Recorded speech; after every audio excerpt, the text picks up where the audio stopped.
bageze mu ijuru bari kumwe n'Imana irimo ibakira ifata umwitero wayo ibahanagura ivuga ngo karibu bana banjye nimuze. Yego Yesu nawe arahuga ari imbere yacu atujyanye imbere y'Imana aravuga ati mfite inyota yo kuzareba itorero rizamutse. Ijambo birarangiye icyo ryari risobanuye byari bisobanuye ibyaha by'abari mu isi yose Yesu arabyikoreye. Uramane Yesu ibyaha byawe yarabyikoreye yataza kubyikorera ibyawe byararangiye ariko turamushimiye ko yabyikoreye akabyikorera akajya mu bukwe akajya kwawe agasendereza akaza isahane cy'ijojoba iki amasosi nta munyibuka wari ukorwa n'ibintu ntibishoboka ntabwo byakunda ukaba akwigisha disipurine kinyabupfura arakikwigisha abari bakuze kera nta disipurine ugira bakabona uragenda wibomaritse bakabona uragenda witonze wari igisambo wataka byinshi ukuzuza ukaba yakwigisha uko barya aragusimbura.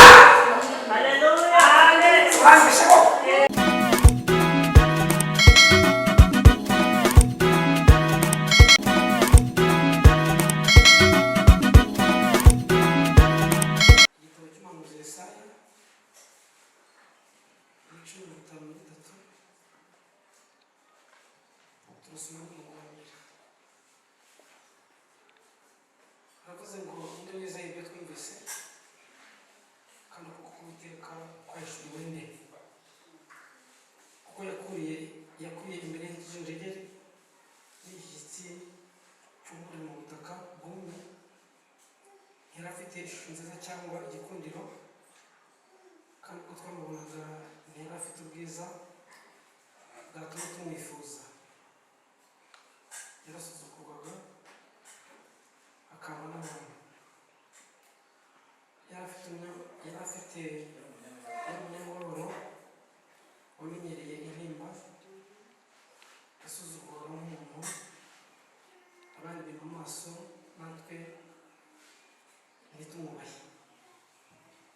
Ku murongo wa kane haravuze ngo ni ukuri intimba zacu nizo yishyizeho imibabaro yacu niyo yikoreye ariko twebweho twamutekereje nk'ukwiswe n'Imana agacubutwa nayo agahitamishwa n'imibabaro nyamara ibicumuro byacu n'ibyo yacubitiye yashingaguriye gukiranirwa kwacu igihano kiduhesha amahoro cyane kuri we kandi imibyimba ye niyo agira gute adukirisha. Usome urwandiko Pawulo yandikiye Abakolosayi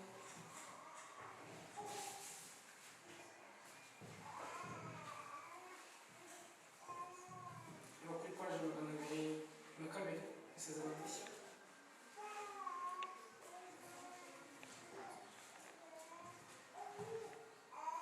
Abakolosayi urwandiko Pawulo yandikiye Abakolosayi igice ni icya mbere turasoma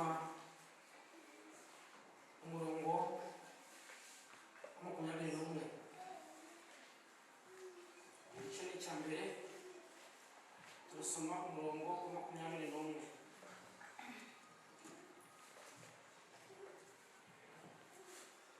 urwandiko Pawulo yandikiye Abakolosayi igice cya mbere umurongo wa 21 aravuze ngo namwe abari baratandukanijwe n'Imana kera bakaba mwari abanzi bayo mu mitima yanyu kuko bw'imirimo mibi none yiyungishije namwe urupfu rw'umubiri we ngabashyire imbere yayo icya mbere muri abera icya kabiri muri abaziranenge icya gatatu mutagawa niba muguma mu buryo mwizeye mwubatswe neza ku rufatiro mutanyeganyega kandi mutimurwa ngo muvane mu byiringiro biheshwa n'ubutumwa mwumvishe. Ibyo mu bice bibiri aho ngaho nyine mu bice bibiri umurongo wa 14 murabona ikanagura urwandiko rw'imihango rwaturegaga bagatuzaho kurubamba hehe mwakira ijambo ry'Imana. Muri uyu mugoroba ku minota ntabwo aba ari myinshi cyane ariko kandi ntabwo ari na mikeya, twari mu materaniro kandi turongeye tubikomereje hano. Yesu ashimwe. Bivuze ngo ibintu bya Yesu ntabwo bijya bigera ku rwego umuntu abihaga. Niba wumva wahaze ibintu bya Yesu uzamenye ko wapfuye. Arabishe nugera ku rwego wahaze ugahaga ibintu by'Imana uzamenye ko wapfuye, ntabwo ugihari. Rero ibintu by'Imana nta muntu ubihaga. Ibiryo barabirya bakabihaga, umwambaro urawambara umwambaro ukarangira, mbese ukumva urahararutswe. Ariko ibintu bya Yesu nta muntu n'umwe ujya ubihaga. Ni ukubera iki? Ibintu bikomeye. Ndashaka ko tuvugana ku cyo Yesu yatumariye. Icyo Yesu turi hano kubera icyo Yesu yadukoreye. Yego burya Yesu yadukoreye ibintu byinshi, ndavuga nk'ibintu nka 20 n'ibintu 8, ariko Yesu yatumariye ibintu bikomeye. Muzi uburyo Imana yamutanze Yesu akabyemera.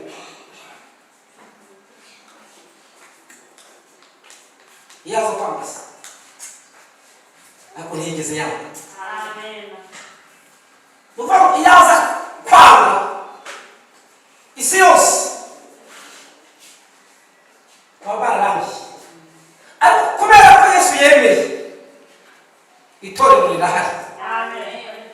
Yego mu magambo yigeze avuga agiye kugenda yabwiye abigishwa be bafite ubwoba, arabwira ngo nimwabareke. Sikwemeze aba ngiye gusoza umuntu mbese ufungiye gusoza yavuze ngo nimuhagarike imitima mwizere Imana nanjye kuko ngiye ahantu mbese hari ahantu Yesu yagiye. Mwari mbabazi ngiye kubategurira aho muzaba, kuko nshaka ko muzaba ariho nanjye nzaba. Kuko nzi ko ubuzima muri bo aho ubuzima bugoye buraruhije. Ntabwo ngiye gutegura, ariko kandi nubwo ngiye ikizabafasha gikomeye muri ubu buzima muri bo, mu buzima muri bo ndabasigira ibintu bibiri muzajya mukangisha abadayimoni. Icya mbere yavuze imbaraga. Yavuze iki?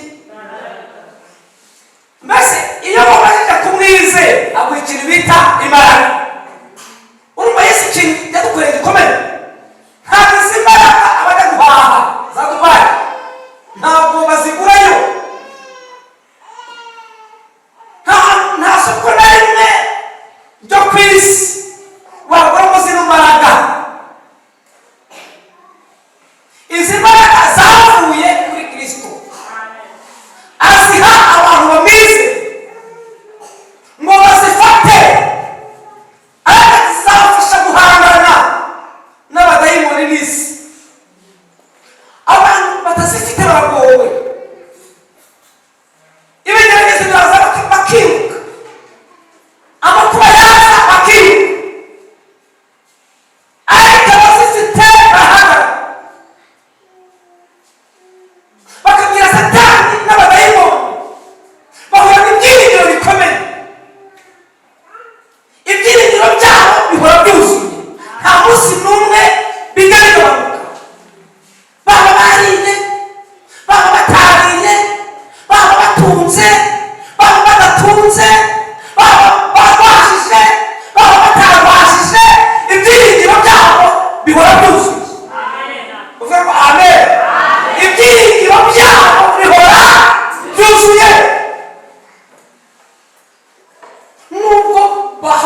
kwigishwa ngo batere,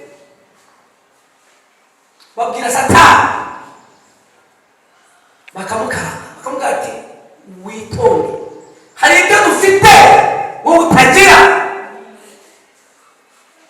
hari ibyo tugendana wowe udatunze. Icyo ni icya mbere gikomeye. Icya kabiri arababwira ati hari igihe mushobora kuzabaho mu buzima mukibagirwa, ariko nabasigira ikintu kimwe, umwuka wera. Murabishije umwuka wera tugendana nawo, aba muri twebwe. Ikintu azagukorera ni ibintu bibiri. Cya mbere azageza abigisha. Buri abantu bigishwa n'umwuka wera. Umwuka wera akaza akakwigisha, utarigeze wiga akakwigisha. Hari umubyeyi nzi asoma Bibiliya nk'umuntu wize, ariko kandi ntabwo yigeze yiga, ariko umwuka wera aramwigisha. Hari n'ubundi nzi ugenda ahantu ageze hose, umushobora muzi ahantu ageze avuga ururimi rwahageze, ni umwuka wera wabimwigishije. Niba ushaka kumenya ihari icyaha, umwuka wera umwuka wera aza ibyaha bihari, azi ibyaha nta bihari, aramwigisha. Amwigisha Icyongereza nta rurimi na rumwe atavuga, avugana n'abantu bize bafite amadokitora, we ntabwo yigeze yiga, ni umwuka wera arabimwigisha. Iyo ageze ahantu nko mu Bushinwa avuga Igishinwa.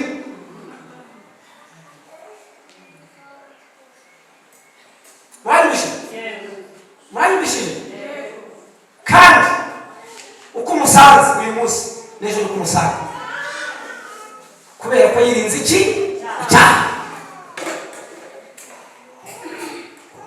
Ikindi cyanagaje gikomeye, umwuka wera yaje. Cya kabiri ngo akugira inama. Murabibishije inama ababyeyi batakubwira, inama bene wanyu batakubwira, umwuka wera icyo ashinzwe araza akakugira iki inama. Nta muntu ugira umwuka wera ugira ubusambo. Buri abantu kubera ko nta mwuka wera bafite, yarora igisahani akacyuzuza, mbese igisigaye cyose akakubitaho akuzuza agasendereza. Kubera ko nta mwuka wera afite igihe gute umugira iki inama, akajya mu bukwe, akajya kwa agasendereza, akaza igisahane cy'ijojoba iki amasosi. Nta muntu ugira umwuka wera ukorwa n'ibintu ntibishoboka, ntabwo byakunda. Umwuka wera akwigisha disipurine, kinyabupfura, arakikwigisha. Abari bakuze kera nta disipurine ugira, bakabona uragenda wibomaritse, bakabona uragenda witonze, wari igisambo, wataka byinshi ukuzuza. Umwuka wera akwigisha uko barya, aragusimbura. Urangije ko ugiye gusoza sokozi, akwigisha uko barya, uko bavuga, uko bareba, uko bambara. Nta mwuka wera ashobora kukwemerera kwambara ubusa. Ndabikwemerera se? Ndabikwemerera. Nimubona umuntu wambaye ubusa ujye uvuga uti uriya muntu nta mwuka wera agira.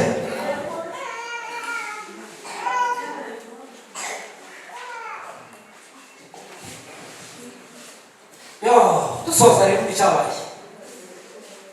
ariko turababwira icyo Yesu yagize gute yatumariye. Ibyo biri no kuba utanga ubugoro, udataha ngo uyoberwe aho utaha. Hari abantu bataha bakayoberwa iyo bataha,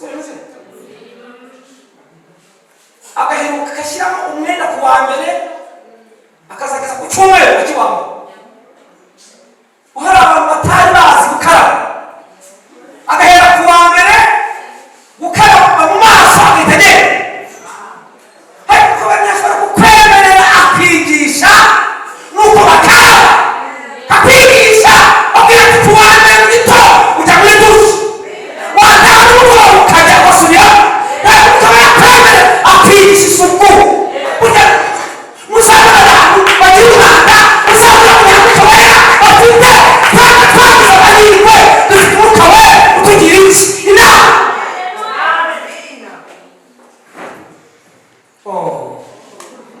nafashijwe kandi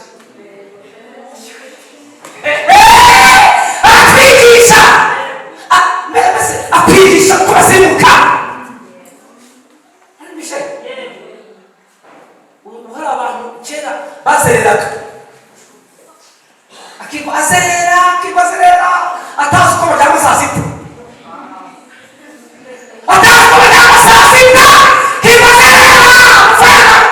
za mitsingi muri kabari kibamo agataha yagendetse agenda atanduraje ibirenge mbese arimo ajyana abenshi muri kandi akinjira ariko umwuka wera arakubita si uko bigenda oya bagenda gutya saa sita bararyama saa sita saa sita bararuhuka ariwo mwana we waraturengeye imana yaturengeye imana yaturengeye umuryango wawe imana yaturengeye mubyeyi yaturengeye pano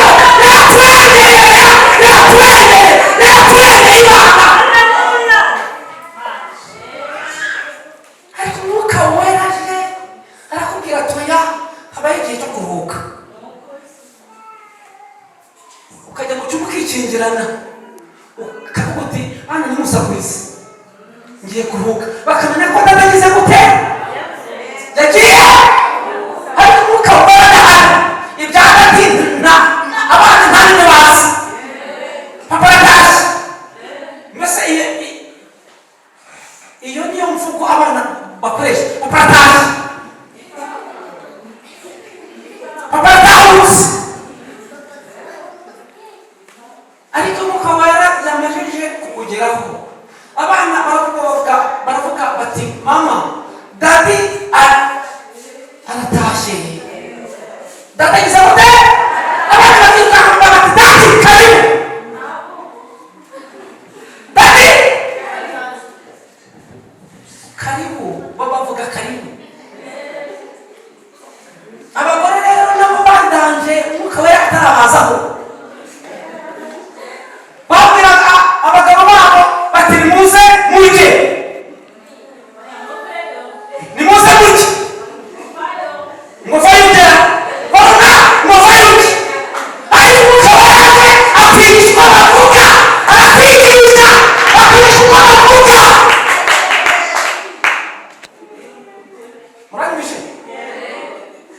muranyumije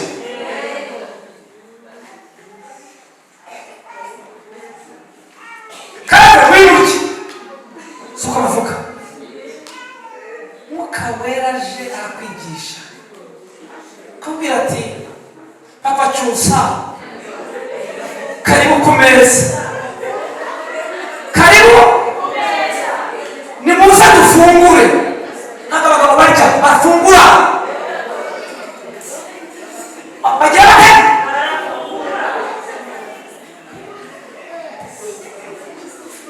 kuko ni umugore wamajije gukizwa yego yesu ahita amwerekera ibintu ashobora kumumarira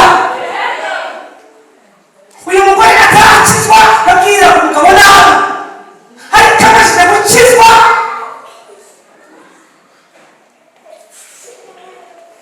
papa yani karibu ku meza muze mufungure yaba yasinze bakirarungutse kira kigize gite kira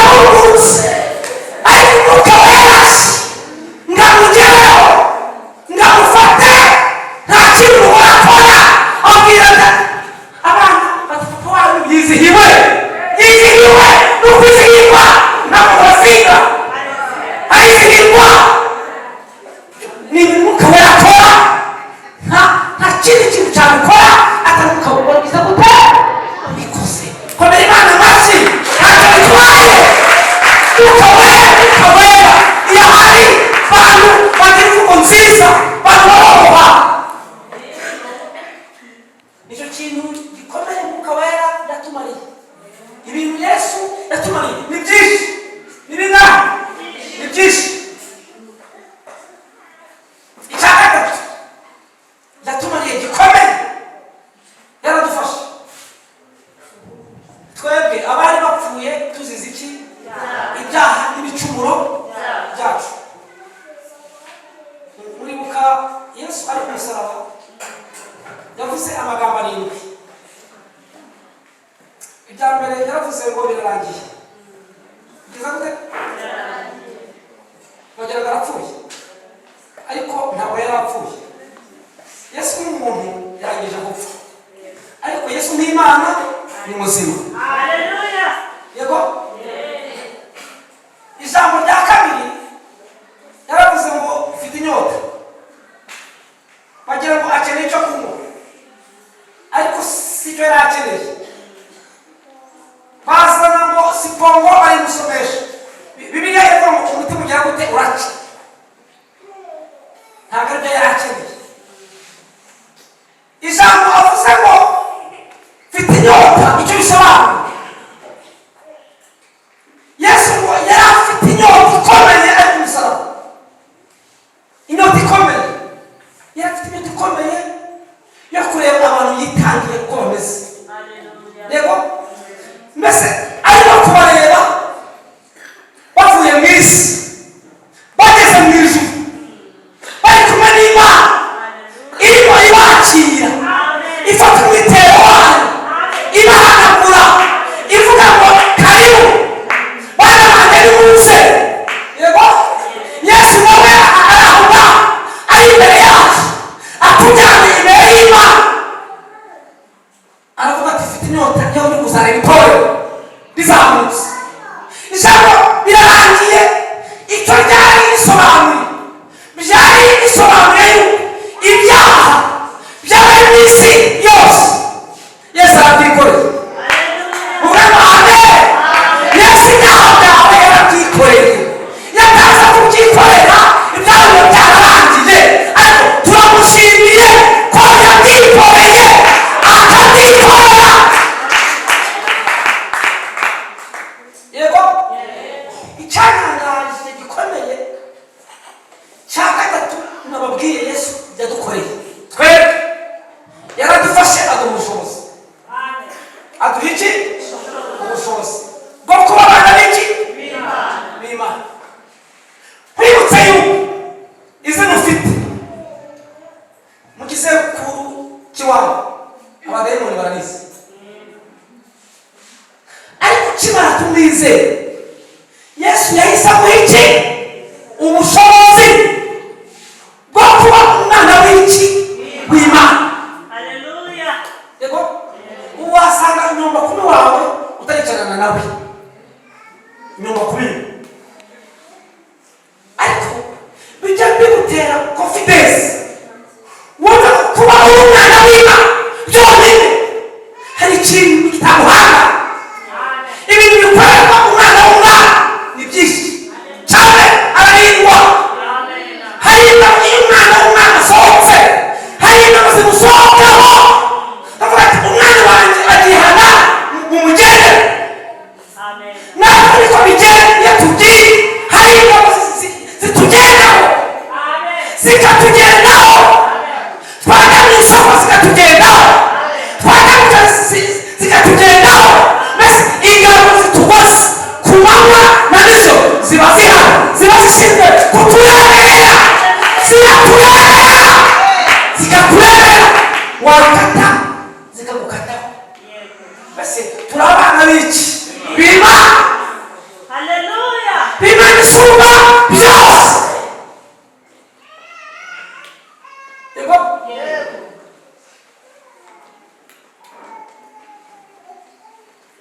waba ugiye gukora impanuka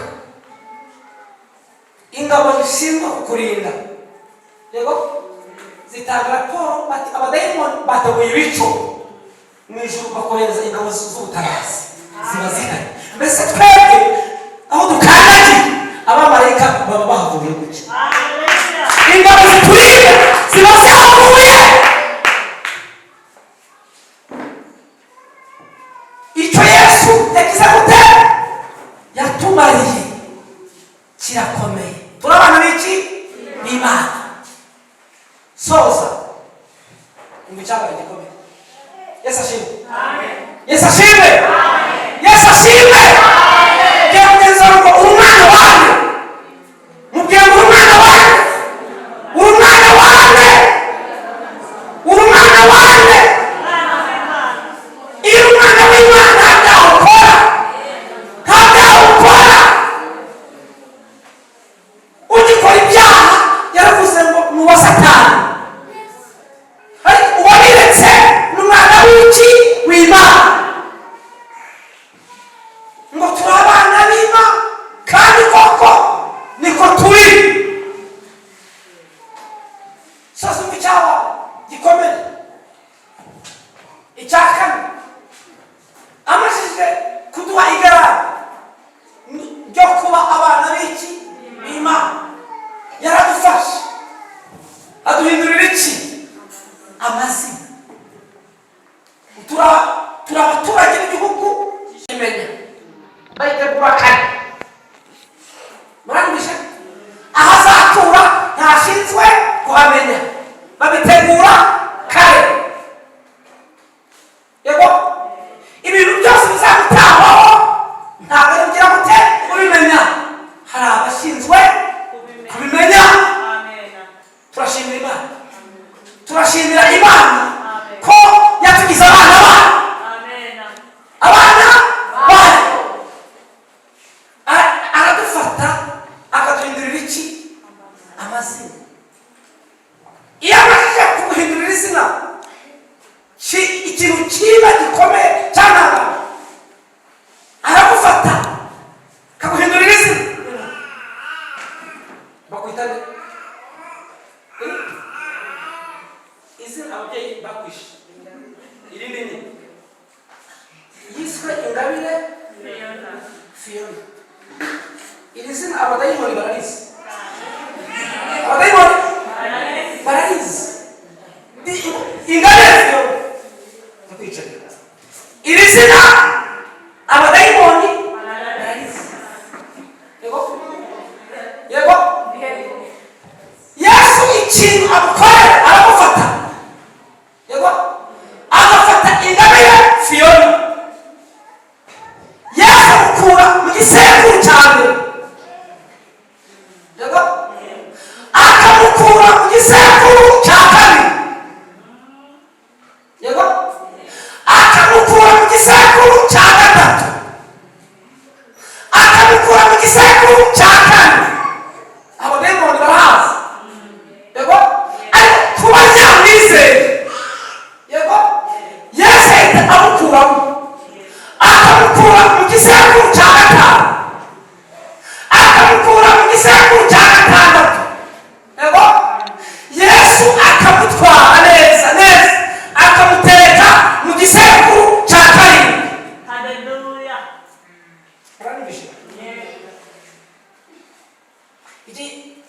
kino gisekuru cya karindwi ntabwo abadayimoni bakizi. iki gisekuru cya karindwi nicyo Yesu abarizwamo.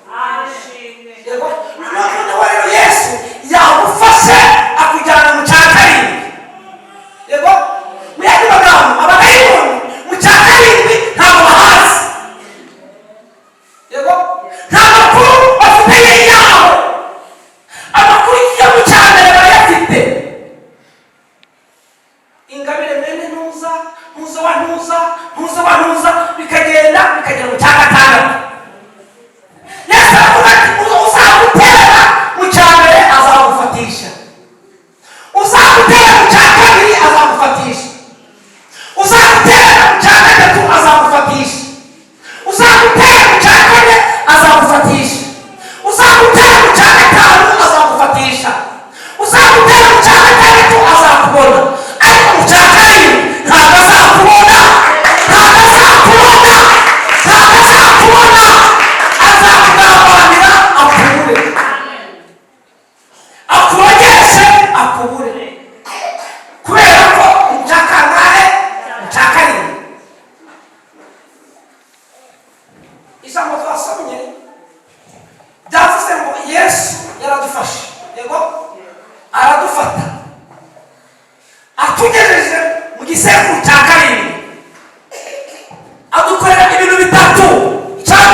akugira umuziranenge.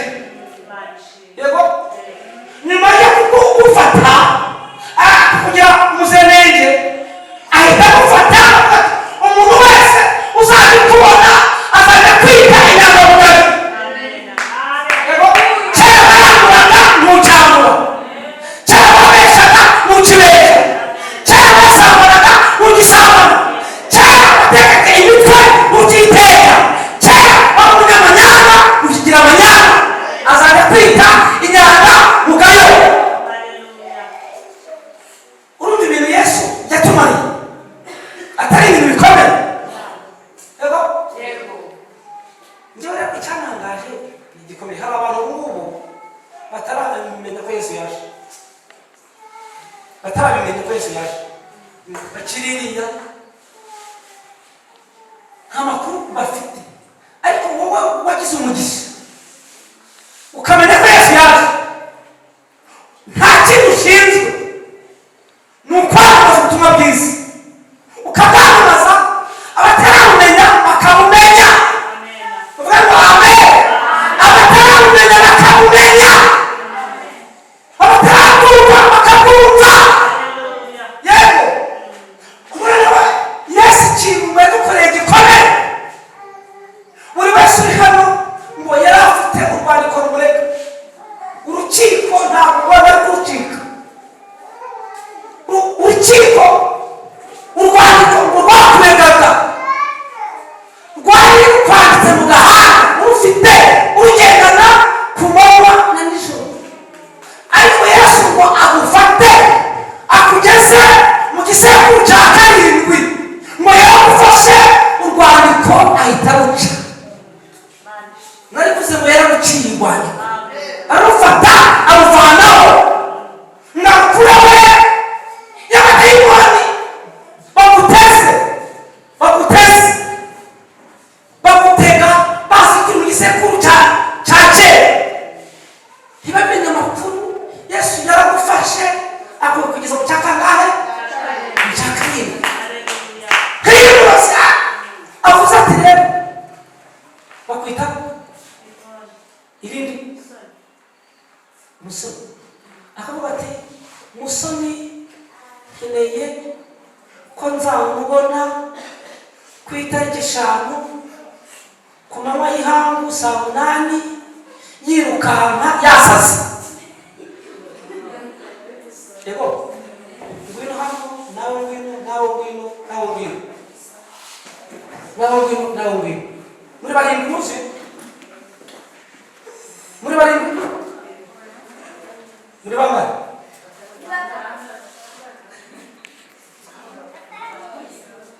Hano mushumba gusa.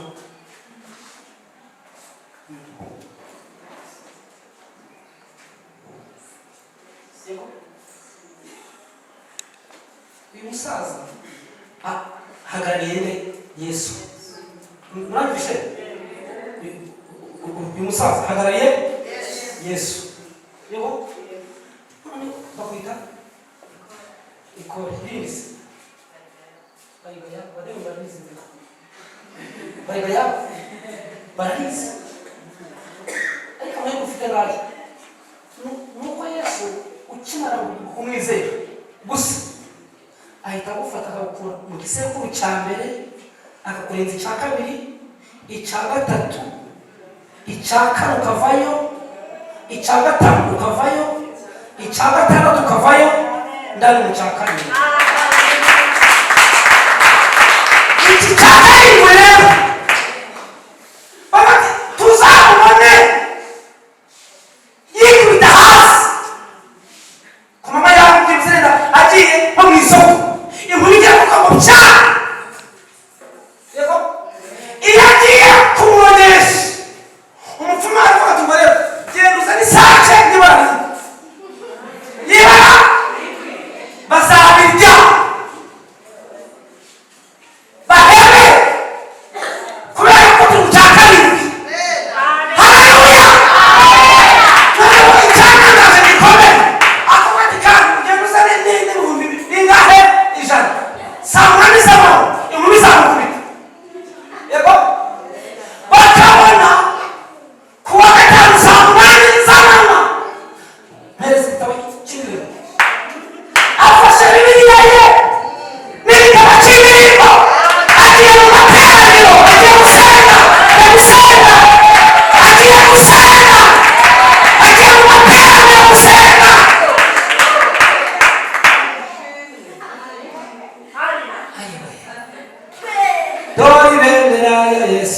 biramanitswe kuko araje ahuye cyungatabarawe ati ndaje ndaje nimukomere ko ndi hamwe nawe ninde washobora ntawuzamushobora ntawuzamushobora ntawuzamushobora turi kumwe nawe tugendana nawe tubana nawe duturanye nawe dukorana nawe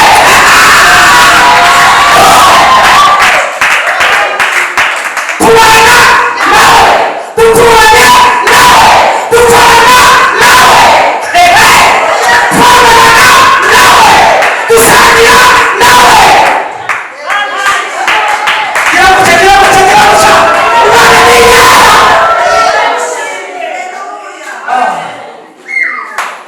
atawe nafashwe kanje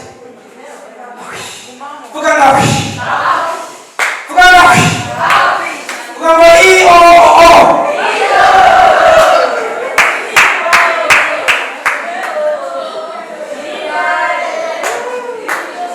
dawudi amajije kumenya ko yakira kristo neza akamufata yego yego yavuze ngo uwiteka ushingure icumu mu ntagara wari ingabo nini n'intoya uhagurukire kuntabara abashaka ubugingo bwanjye bamware ingabo i-o-o abashaka ubugingo bwawe bamware abashaka bamware bamware ukambere bamware ukwakabiri bamwara n'ukwakatu bazamwara n'ukwakabiri bazamwara n'ukwakatu bazamwara n'ukwakatandatu bazongera bamware n'ukwakabiri bazamwara n'ukwakane bazamwara n'ukwakane bazamwara n'ukwacumi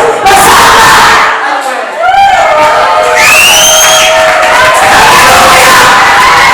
n'ukwacumi na kumwe n'ukwacumi n'abiri bazamwara kubera ko uzi impamvu bazamwara uzi impamvu bazamwara turinzwe n'intare yo mu muryango wa yuda turarinzwe kuruta turarinzwe nijoro turarinzwe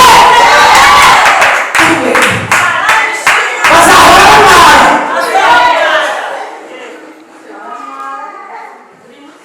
icyantangaje ni umwiki gikomeye akamubona agenda mu materaniro yego umupfumu akavuga ati rero agasubirayo agasubira akavuga ati wa mupfumu we rero nkeneye ko wohereza noneho ibitaraza ibitaraza namubonye agarusenga kandi nkeneye ko arangira burundu akavuga ati rwose ibyo biroroshye genda uzane isekurume nziza y'ihene n'umukara imwe nziza rwose y'ibara rimwe ugenda uzana ibihumbi magana abiri mpereke naho ntibaza amakuru ifata baramuzi wo kwa runaka wo kwa runaka wo kwa senasha wo kwa mbeba mbeba wo kwa nuza nuza wo kwa kangwe mbese ayo mazina barayazi nta makuru bafite yesu yamuteruye amwanya mu cyane amugeza mu cyaka mu cyakayi turarinzwe mu cyakayi turagose mu cyakayi turarinzwe agiye gucaba biramuca mu cyakayi turarinzwe mu cyakayi turagose tubaye ntacyo tubaye kubera ko turarinzwe nta makuru bafite ntayo bafite ukora ibyaha kubera ariko iyo wihaniye ntabwo amenya ndaguhumurije uyu munsi utahe wihaniye uyu munsi utahe waba wihaniye neza kubabarire agutere agukure uzakora agukure uzakora z'umuryango aguteke mu gisekuru cya karindwi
yabitanze yabyakiriye yabifashe amafaranga ati bose genda ejo saa munani uzabibona ejo saa munani bakabona ivona agiye mu matera aba yesu bishimira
njyewe niyemeje kuzajya gutsindishiriza kandi narangiza kugutsindishiriza nkaguha ubwiza nkaguha iki ubwiza.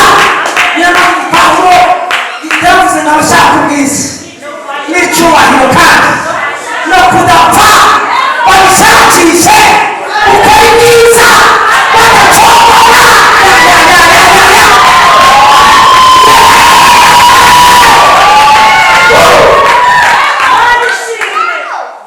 abazi Imana yabo kandi barakomera, bamara gukomera kandi bagakora ibintu bikomeye. Imana iba gukora ibintu bikomeye, Imana iba gukora ibikomeye. Nagusengereye Imana iba gukora ibikomeye. Naguhanuriye Imana iguhe gukora ibintu bikomeye. ibyananiye abantu wowe ubikore, uje mu materaniro ujyane wowe ubikore. no gukizwa birakomeye, no kwirinda icyaha birakomeye, kwirinda gusambana birakomeye, kwirinda kwiba birakomeye, kwirinda birakomeye, kwirinda ibyaha birakomeye. niyo mpamvu Imana izagutabara, niyo mpamvu Imana izakurengera, niyo mpamvu Imana izakurinda. yaravuze ngo naho haza ibyago byinshi by'amahoro. yego nubwo hasi ibyago byinshi by'amahoro, Mana we no mu byago nzagira gute nzaririmba ndamahoro. vuga ngo si bwira bimwe ngo si muzongere ni kwa Yesu. vuga ngo ni kwa Yesu, ni kwa Yesu. kandi so mu byago zibwira Imana, zibwire gira gutyo zibwire kandi so mu byago zibwira ngo ni kwa Yesu, zibwira ngo ni kwa Yesu, zibwira ngo ni kwa Yesu, zibwira ngo ndahageze ntabwo nzapfa uko kubibwira.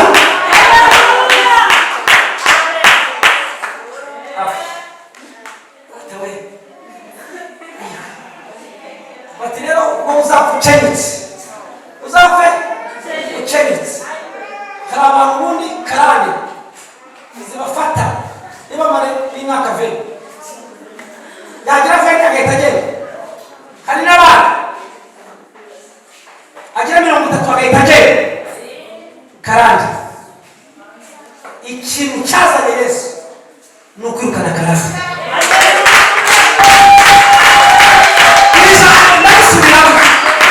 ikintu cyazanye Yesu ni ukwirukana karande, ni ukwirukana karande.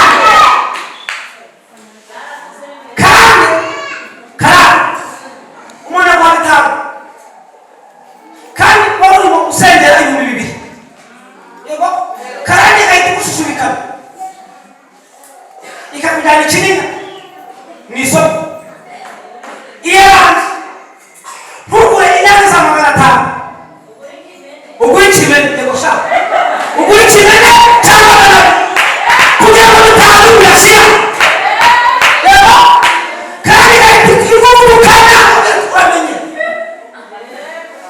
yego ntugure akabisu k'inyama, gura indagasumu ngo nizo ziryoha. iyo ni karande. iyo winjiye kwa Yesu ukahagera, Yesu ahita agufata akakujyana nawe ugise kutaka kare cyakari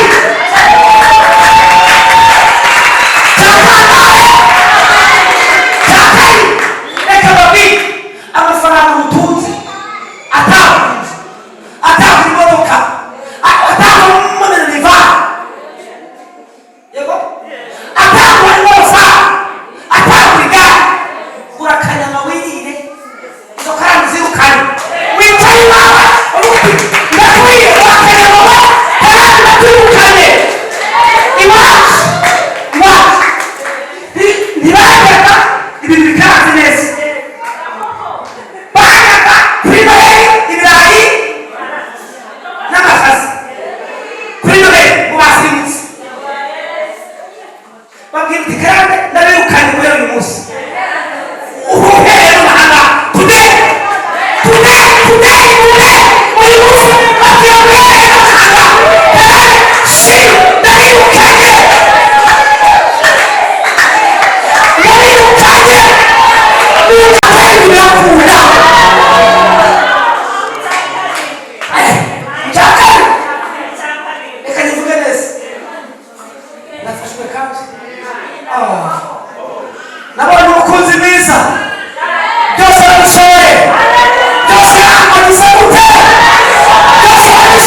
itanu mirongo ingahe ubwo ni make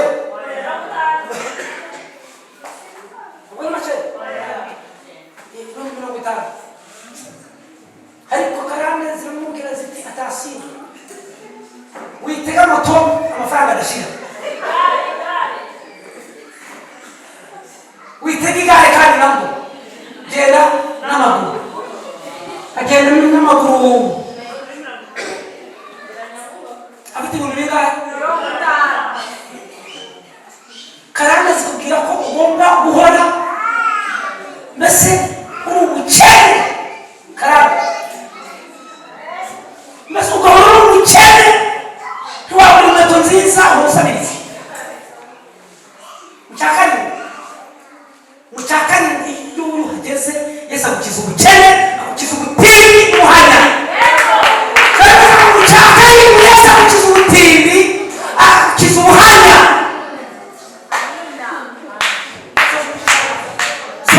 cyaba gikomeye karande ziti genda n'amaguru afite ibintu mirongo ingahe na telefone yiwe bodaboda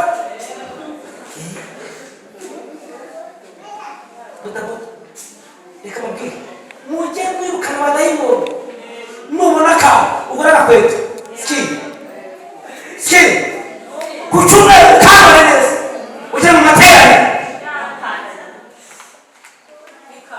abadayimoni baramuvugikana pe agenda n'amaguru ageze ahantu yari ari mu masengesho iminsi 3 ageze ahantu arananiwe ibitotsi biramufata karande ziti rero wirenga aho ngaho byamuhuke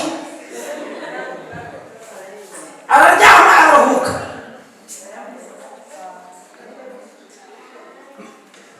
agashakoshi karimo ry'amafaranga na telefone n'irangamuntu abishyira iruhande zo ni karande tutamubwira ibintu bikomeye soza n'icyabana gikomeye karande ziti byamusinzira arasinzira umujura araza ya marete cyangwa se kagashakoshi aragaterura aragenda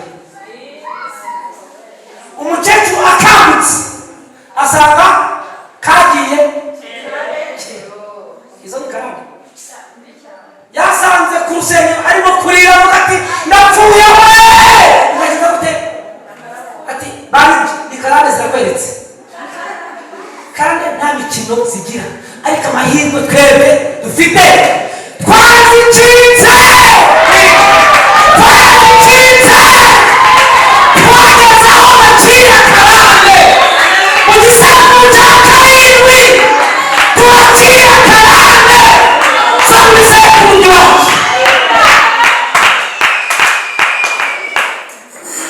nashoje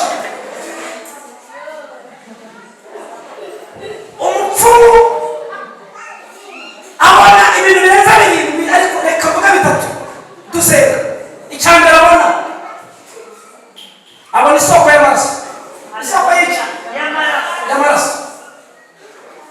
wowe ntabwo kubona abona ikidendezi cy'iki naho Yesu yaragufashe agushyira mu kidendezi cy'amaraso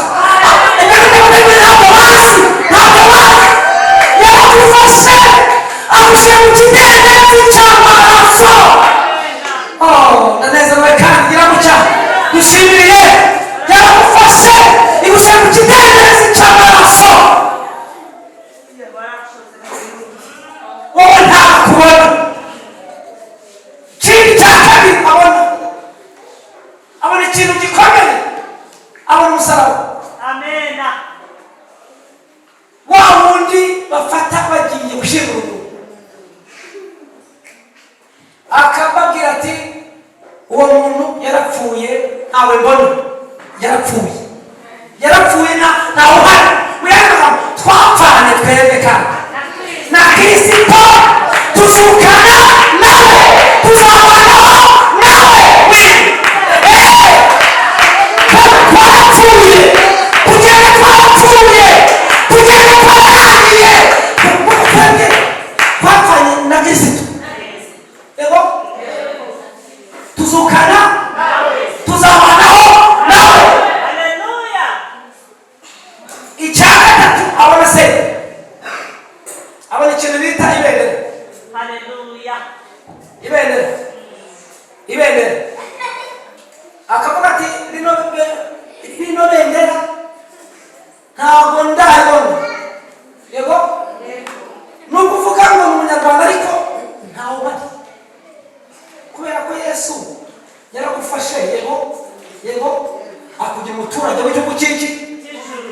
icyo bisobanuye kubera amashyi rero dufasha kugira ngo ubukiki cy'ijuru.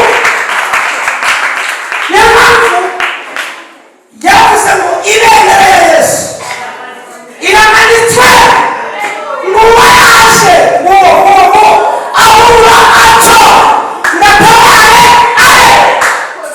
ingabo za Satani zirakomeje, tudafite umwami Yesu zaduhitana, ariko kubera ko tumufite, kubera ko turi kumwe nawe, ntabwo zizadupfa.